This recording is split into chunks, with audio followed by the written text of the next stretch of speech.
Let's have a look at solving equations with fractions. What I would suggest that you do is to try the question, pause the video and try the question, and then you can restart the video and see how I did it and get the right answer. So here's question number 1. Okay, so if you've finished the question, let's have a look at how I would get the answer. So as I explained in class, I always like to get rid of the fractions if possible. This one I'm going to do a little different though. So what I'm going to do is look at how I can make these fractions have a common denominator. So the first thing I would look for is the lowest common multiple of 4 and 5, which would be 20. So I'm going to have x plus something over 20, so it would be 15 is equal to, and the next one would be something over 20, and this one would be 12. So next I want to get x by itself, and in order to get x by itself I have to move the 15 over 20, so I'm going to subtract 15 over 20 here, subtract 15 over 20 here, and when I do that, just trying to move this out of the way, I am going to end up canceling this out, and I will have x is equal to negative 3 out of 20, and I would check to see if there is an equivalent fraction to that, and there isn't, so then that would be the final answer. Let's have a look at the next one. So again, if you wanted to give it a try, you can pause the video. So this one again, looking for the lowest common multiple of 4 and 5, which again is 20. So this fraction here would be something over 20, it would be 5.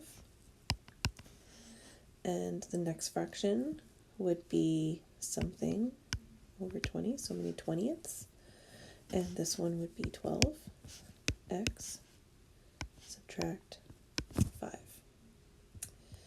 So what I'm going to do is I'm just going to get rid of all of the fractions just to make this a little easier to work with. So I'm going to take this whole thing and I am going to multiply everything by 20.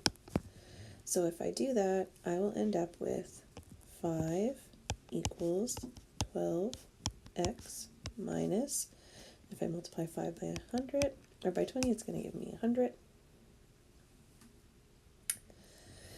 Next up, I need to get rid of the minus 100, so I'm going to add 100. I'm going to add 100.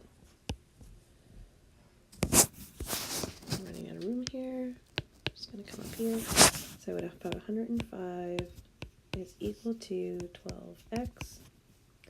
Next, I have to get rid of the 12, so the 12 and the x are multiplying. I'm going to divide by 12, divide by 12, and I'll have x is equal to 105 twelfths.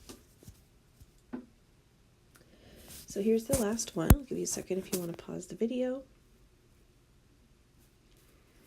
Okay, so let's have a look. So I'm going to, again, look for the lowest common multiple of 2, 4, and 8, and that would be 8.